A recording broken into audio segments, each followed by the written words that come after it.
Heads up, Army! Dahil nako, muli tayong papakiligin ng BTS member na si Jin sa kanyang newest song.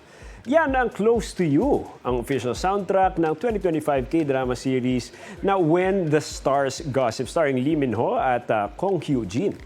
Sinusundan ng sci-fi romantic comedy series ang journey ng isang astronaut at turista na nagkakilala sa space station.